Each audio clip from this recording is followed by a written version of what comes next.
Então, pessoal, como eu estava falando no vídeo agora, forças conservativas são forças em que existe a conservação, né? Elas conservam a energia, certo? Então, ela tem uma conservação da energia. São forças que, digamos assim, vou escrever aqui de uma forma melhor. Essas forças ditas conservativas, elas implicam o quê? Vou colocar aqui embaixo. Na conservação da energia, né?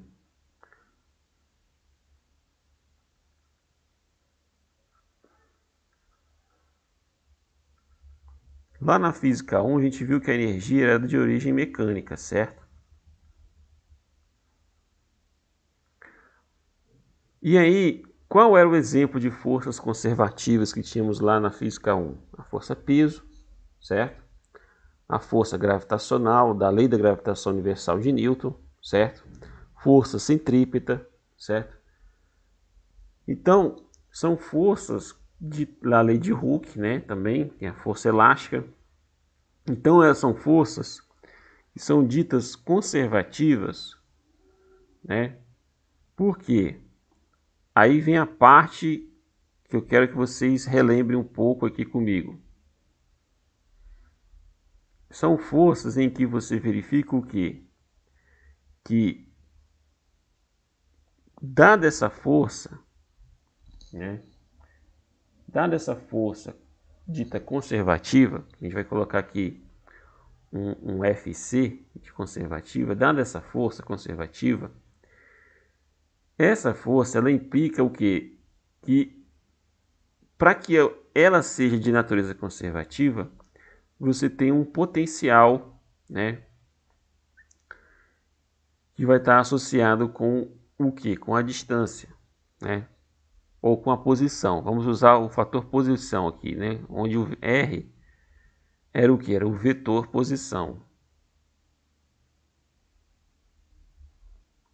Então, qual era a característica das forças ditas conservativas? Certo? Eram forças em que o trabalho dessas forças, primeira característica, o trabalho desse tipo de força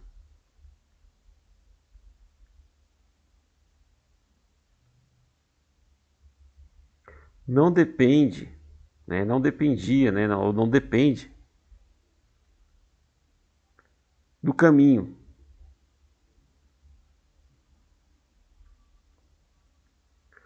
Certo? Não depende do caminho. Um exemplo disso, se você pega uma esfera e solta ela de uma rampa, certo? Inclinada, um certo ângulo lá, por exemplo, 30 graus, 45 graus.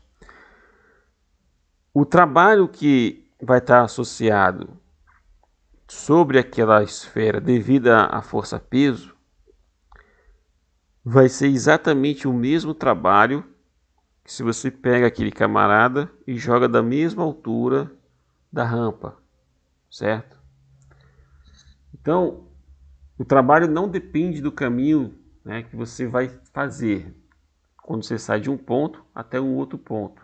Isso é uma característica de uma força conservativa, certo? Então, o que acontece também? Existe uma outra característica importante, que é o que? Forças conservativas dependem unicamente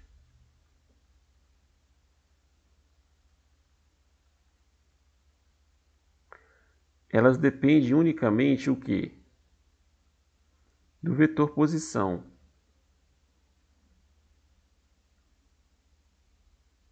certo? Do vetor posição, como eu falei para vocês aqui em cima.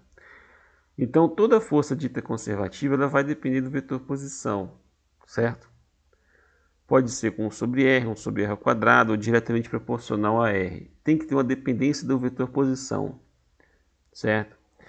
E a terceira característica, que ela não é tão conhecida assim, mas eu vou abordar aqui de forma bem superficial por enquanto, depois a gente entra nesse detalhe.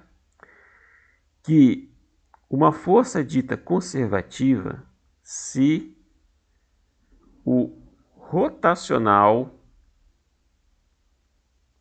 dessa força for igual a zero, certo? Então, isso aqui a gente vai ver depois, né, no futuro, né, no decorrer do curso de Física 3. Então, esse camarada aqui é uma propriedade que está associada com, digamos assim, o rotacional, né, da força conservativa, né, dessa força que atua num determinado objeto. Lembre-se, pessoal, isso aqui é uma revisão que a gente está fazendo da Física 1, ok?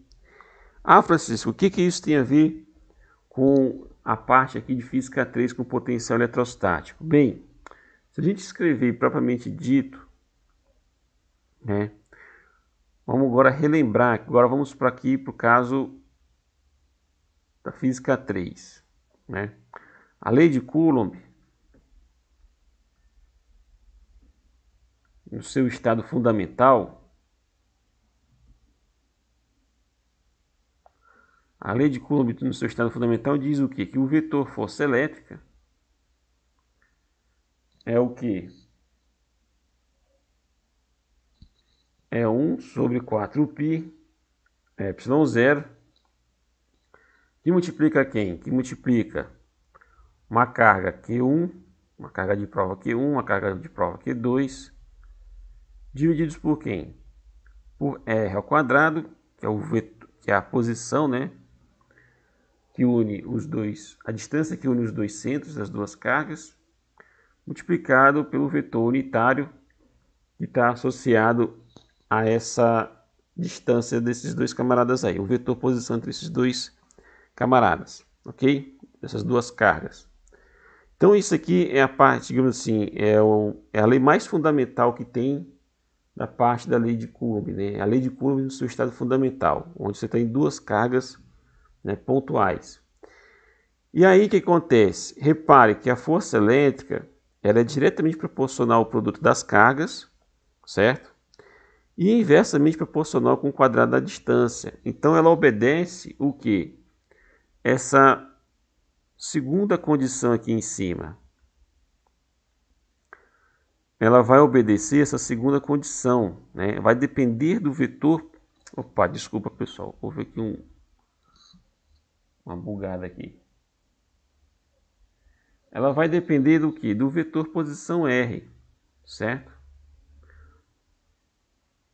Então, quando ela depende do vetor posição ou da posição, vamos usar assim, mas isso aqui não é vetor, isso aqui é o módulo do vetor, sim, mas indiretamente ela depende do que? Da posição, né?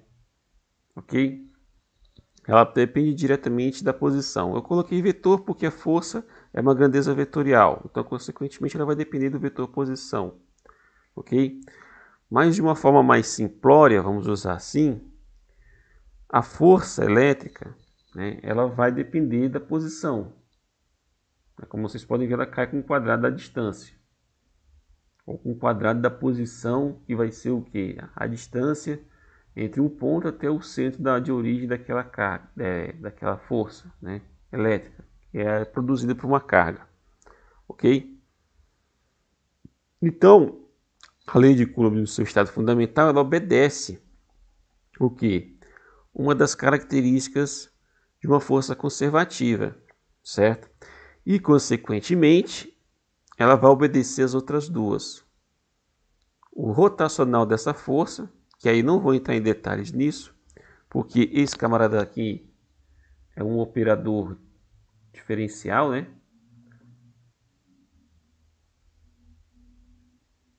Um operador diferencial, né? E eu não vou entrar em detalhes nele, o operador nabla, que ele é uma derivada em 3 dimensões, mas, como eu falei para vocês, eu só estou falando dele de forma bem superficial, certo? Então o rotacional desse camarada aqui vai ser obedecido, certo? Que essa força F agora vai ser a nossa força elétrica. E o trabalho da força elétrica vai ser o quê? Vai ser independente do caminho. Então, voltando aqui no início, repare que se eu escolho um desses três caminhos aqui, não importa qual caminho que eu escolho, o azul, o branco ou o vermelho. Agora, a palavra esforço, como vocês estão vendo aqui, na verdade é o que? Vai estar associado com o que? O trabalho, certo? Então aqui você vai ter o que? O trabalho associado ao que? A força elétrica.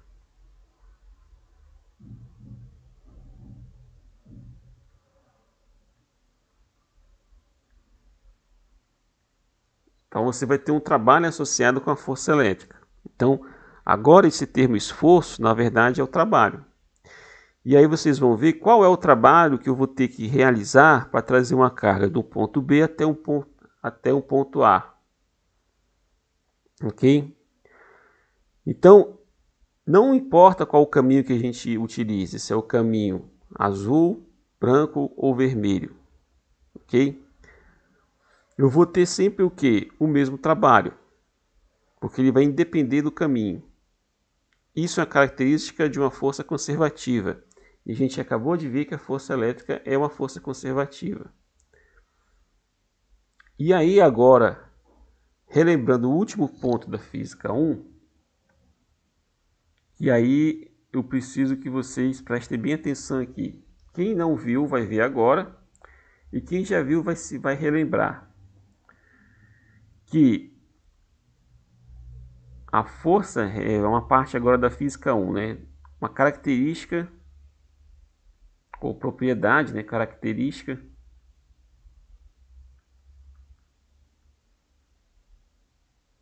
barra propriedade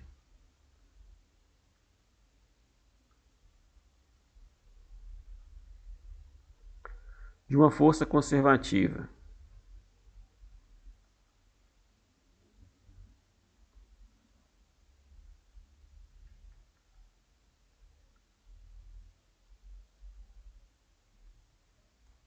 Certo? Que característica é essa? Essa força conservativa, vamos colocar, não confundir com força centrípeta, tá? Estou colocando C para dizer que é uma força conservativa. Ela é dada por quem? Pelo menos o gradiente de quem? Do potencial associado ao vetor posição. Francisco, o que é esse camarada aqui, ó? Como eu falei, isso aqui é o operador nabla.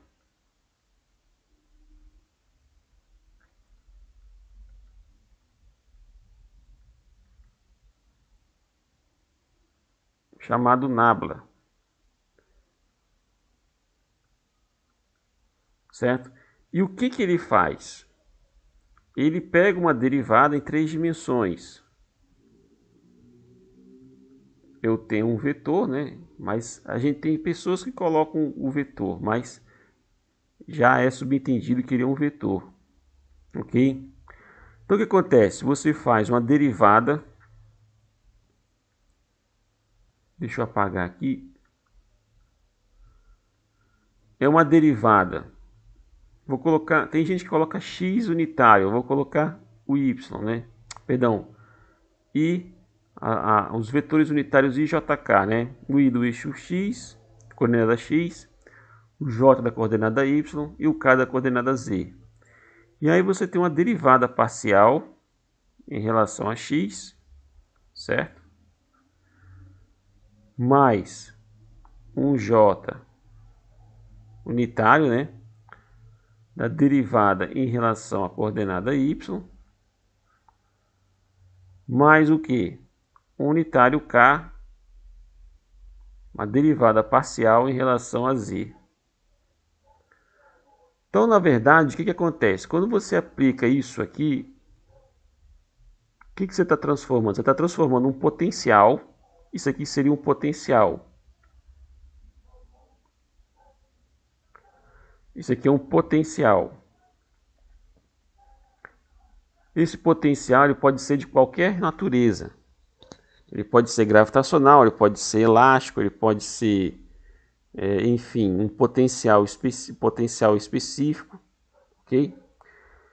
Pode ser um potencial eletrostático, que a gente vai ver posteriormente. Então, o que isso faz? Por exemplo, vamos dar um potencial bem simples que vocês viram lá na Física 1, que é o potencial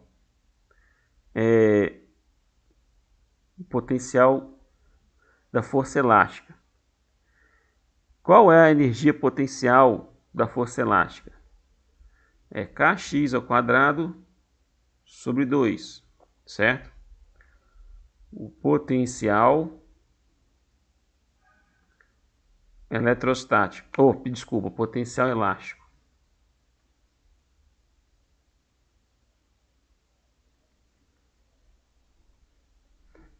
Reparem que o potencial elástico, a gente está falando de uma dimensão só, né?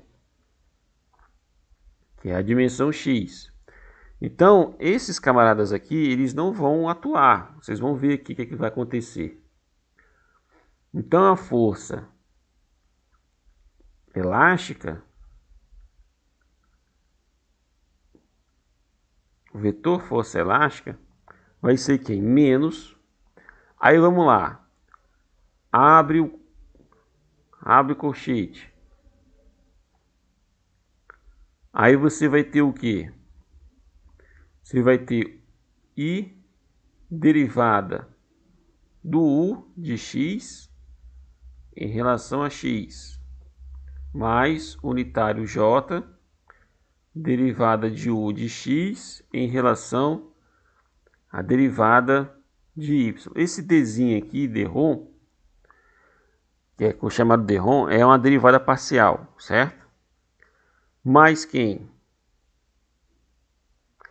Mais unitário K, derivada parcial de U de x em relação a z, ok? Então é isso que ele faz, é um operador diferencial, ele vai atuar naquele potencial, e aí ele vai fazer uma derivada em 3 dimensões. Só que a gente percebe o quê? Que o nosso U depende só de x. Então, esse camarada aqui vai ser o quê? Vai ser zero. Assim como esse aqui também. Certo? Porque quando você deriva x, você vai derivar, vai ficar k sobre 2, x ao quadrado, o k é uma constante, que é a constante elástica da mola, que vocês viram lá na Física 1.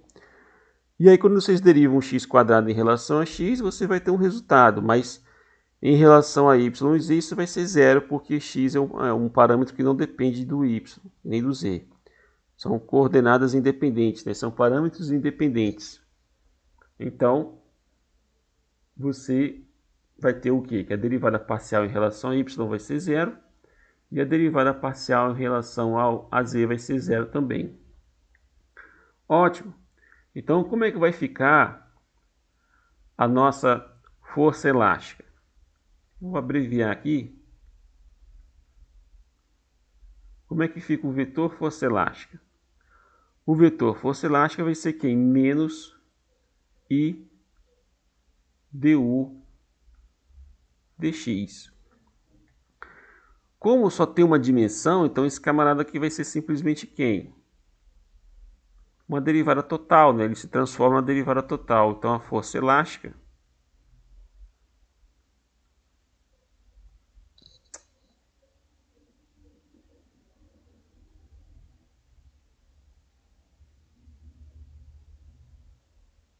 vai ser quem? Menos o unitário I, que é na direção x, a derivada total de U em relação a x. Se transforma na derivada total, porque só depende de x, então não faz sentido você dizer que é uma derivada parcial em relação a x.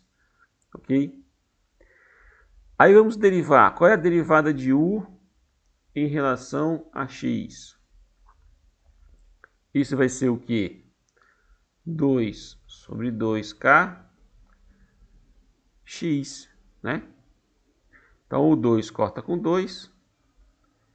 E aí você tem que du dx é igual a quem? A kx, certo? Aí então a gente pega agora esse resultado e substitui aqui em cima. E aí a gente tem o quê? Que o vetor força elástica é igual a quem? A menos o que? Kx unitário I. Que é exatamente aquela força que a gente tinha antes, quando vocês viram lá em Física 1, certo? Repare que o sinal negativo está associado com o fato de você ser uma força restauradora. Se você comprime a mola, o que vai acontecer? Ela vai fazer uma força no sentido contrário à ação que está sendo aplicada sobre ela. Então isso vale tanto para o fato de você comprimir, quanto você tentar esticar ela. Ok?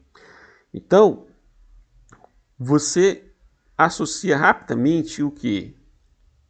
Essa característica aqui, ó. Você só tem força devido à ação de um potencial e vice-versa. Então, forças conservativas, para elas serem conservativas, elas só precisam, digamos assim, subsistir, né, ou coexistir com potenciais que também sejam conservativos. Ah, existe um tipo de força que não é conservativa? Sim, a força de atrito. A força de atrito ela não é conservativa, né?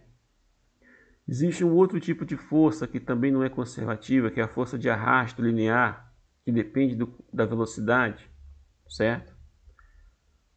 Da partícula. Então, o efeito de arrasto da resistência do ar é um tipo de força que não é conservativa, certo? Então, novamente, o vídeo, para não ficar o vídeo muito extenso, eu vou parar aqui e vou continuar no próximo.